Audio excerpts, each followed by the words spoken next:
KPMG കേരളത്തിലേക്ക് എത്തുമ്പോൾ എന്താണ് സംഭവിക്കുന്നത്? KPMG വരുന്നതുകൊണ്ട് എന്താണ് കേരളത്തിൻ്റെ വികസന കാര്യത്തിൽ, പുനർനിർമ്മാണ കാര്യത്തിൽ നിർണായകമായ ഒരു ഘടകമായി മാറേണ്ടുന്ന പ്രോജക്റ്റ് റിപ്പോർട്ട് തയ്യാറാക്കാൻ KPMG വരുന്നതുകൊണ്ട് എന്തു സംഭവിക്കും എന്ന് കൃത്യമായി നമ്മോട് പറയാൻ ടെക്നോ പാർക്കിൻ്റെ സ്ഥാപക CEO ശ്രീ G വിജയരാഘവൻ ഒപ്പം ചേരുകയാണ്.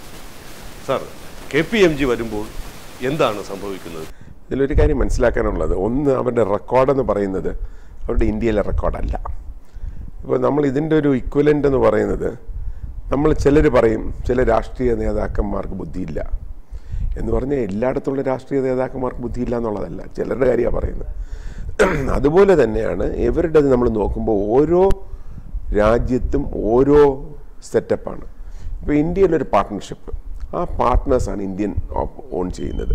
അതുപോലെ പല രാജ്യങ്ങളും. അപ്പോൾ അതുപോലെ വേറൊരു കാര്യം മനസ്സിലാക്കാനുള്ള, അവർ ഓഡിറ്റും ടാക്സും ചെയ്യുന്ന ആരും ഗവൺമെൻറ്റുമായിട്ടൊരു കോൺഫ്ലിക്റ്റ് വരും. അപ്പോൾ അതിൽ be investigations that are there. ഇത് നമ്മൾ ഏത് ഇൻ്റർനാഷണൽ ഓഡിറ്റ് കൺസൾട്ടിങ് ഫേമിനെ നോക്കിയാലും അവർക്ക് എവിടെയെങ്കിലും, അപ്പോൾ നമ്മൾ ആരുടെ പേര് വെച്ചിട്ട് അതിൻ്റെ കൂടെ സ്കാൻഡലെന്നോ അലിഗേഷനോ വെച്ചാൽ ഇതുപോലെ ഒരു ലിസ്റ്റ് വരും. പക്ഷേ ഇത് ആരോ ഒരു കേരളത്തിൽ ഇത് വന്നത് ടിപ്പിക്കലായിട്ട് നമ്മുടെ ആർക്കോ ഒരു വെസ്റ്റഡ് ഇൻട്രസ്റ്റ് ഇത് വരരുത്. ഒന്നുകിൽ അവർക്ക് കുറേ ഇതിൻ്റെ അകത്ത് കുറേ പൈസ ഉണ്ടാക്കാമെന്നുള്ളൊരു തോന്നൽ, അല്ലെങ്കിൽ അവർക്ക് വേറൊരു പ്രോജക്റ്റ് വരാൻ സാധ്യത ഉണ്ടായിരുന്നു, അത് നഷ്ടപ്പെട്ടു എന്നുള്ളതാകാം. അല്ലെങ്കിൽ ചുമ്മാ ഒരു ടിപ്പിക്കലായിട്ടുള്ള ചില മലയാളികളുടെ ഒരു സ്വഭാവമുണ്ട്, ഒന്ന് കലക്കിയിട്ട് പോകാം എന്നുള്ളത്. അപ്പോൾ ഇതല്ലാതെ ഞാൻ ഇതിലൊരു ഇങ്ങനെ ഒരു ഇഷ്യൂ കാണുന്നില്ല. കാരണം അവരുടെ ക്രെഡിബിലിറ്റി ഈസ് വെരി ഹൈ. ഇതിൽ വേറൊരു കാര്യം മനസ്സിലാക്കണം, അവരിതിൻ്റെ അകത്ത് അവർ മുഖ്യമന്ത്രിയുടെ ദുരിതാശ്വാസ നിധിയിലേക്ക് കൊടുത്തതും കൊടുക്കാൻ പോകുന്ന തുകയും നോക്കുമ്പോൾ നമ്മൾ എത്ര കോൺട്രാക്ട് കൊടുത്താലും അതിന് അത്രത്തോളം ലാഭം ഉണ്ടാക്കാൻ ഒക്കില്ല. അതിൻ്റെ അകത്ത് ഇതവർ ഫ്രീ ആയിട്ട് ചെയ്യാമെന്ന് പറഞ്ഞ് വാക്കാം. ഗുഡ് ക്വാളിറ്റി പ്രൊഫഷണൽസ് അവരാ വർക്ക് ചെയ്യുമ്പോഴത്തേക്ക് നമ്മളത് അക്സെപ്റ്റ് ചെയ്യുക എന്നുള്ളതാണ് ചെയ്യേണ്ടത്. ഇത് പ്രതിപക്ഷം ഉന്നയിച്ച ആരോപണമായിട്ട് ഞാൻ കാണുന്നില്ല. ഇത് ശരിക്കും ആദ്യം ഇതായിട്ട് സോഷ്യൽ മീഡിയയിൽ വന്നത് കുറച്ച് ലെഫ്റ്റ് ആൾക്കാർ തന്നെയാണ്, അല്ലാതെ സോഷ്യൽ മീഡിയയിൽ ആദ്യം വന്നത് പ്രതിപക്ഷമല്ല. പ്രതിപക്ഷം അതിൽ ഒന്ന് രണ്ട് പേരത് പിക്കപ്പ് ചെയ്തു.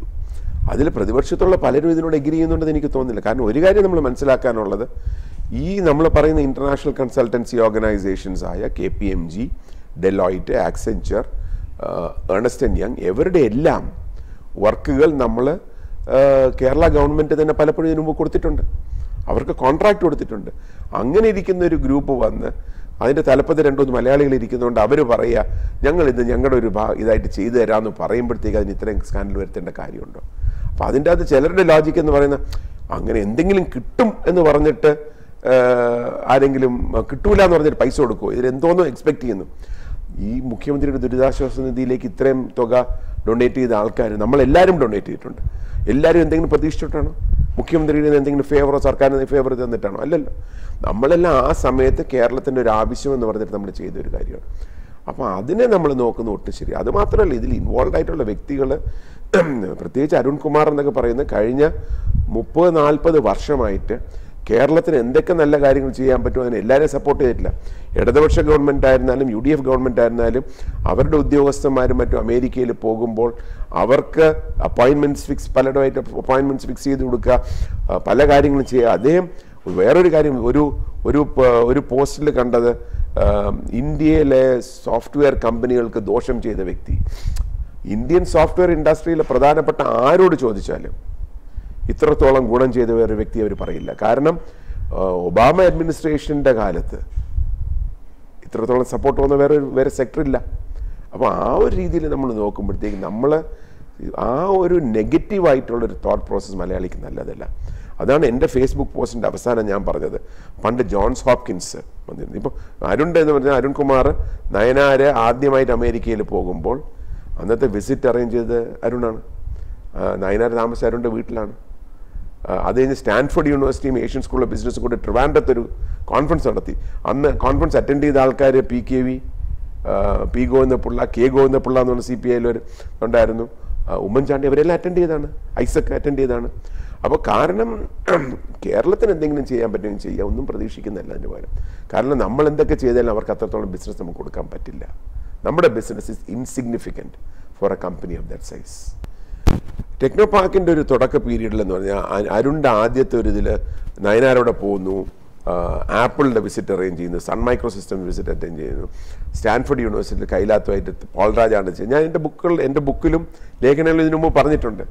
നയനാരുടെയും പൂർണിമയുടെയും കൂടെയാണ്, അരുണിൻ്റെയും പൂർണിമയുടെയും കൂടെയാണ് നയനാർ താമസിച്ചെന്ന് പറയും. കാരണം ആ ഒരു പോസിറ്റീവ് ഫീലാണ്. അതുപോലെ തന്നെ നമുക്കിപ്പോൾ ഞാൻ വേറൊരു എക്സാമ്പിൾ പറയാം. അദ്ദേഹം US assistant secretary of commerce ആയിരുന്നപ്പോഴത്തേക്ക് ഞാൻ വാഷിങ്ടണിൽ എൻ്റെ ഒരു വർക്കിന് വേണ്ടി പോയപ്പോഴത്തേക്ക് ഞാൻ വിളിച്ചിട്ട് ഞാൻ വരുന്നുണ്ടെന്ന് പറഞ്ഞു. ഞാൻ പുള്ളിയെ മീറ്റ് ചെയ്ത് കുറച്ച് കഴിഞ്ഞിട്ട് പുള്ളി ഉടനെ ഒരു മീറ്റിംഗ് വിളിച്ചു കൂട്ടി പ്രധാനപ്പെട്ട ആൾക്കാരുടെ. എന്നിട്ട് ഒറ്റ ക്വസ്റ്റ്യനേ ഉള്ളൂ, what can we do for Kerala? അതുകൊണ്ട് കഴിഞ്ഞ 3-4 വർഷമായിട്ട് അല്ലെങ്കിൽ 5 വർഷമായിട്ട് നമ്മൾ നോക്കുമ്പോൾ കേരളത്തിലേക്ക് വന്നിട്ടുള്ള അമേരിക്കൻ മിഷൻസിൻ്റെ മറ്റും നമ്പേഴ്സ് കൂടിയിട്ടുണ്ട്.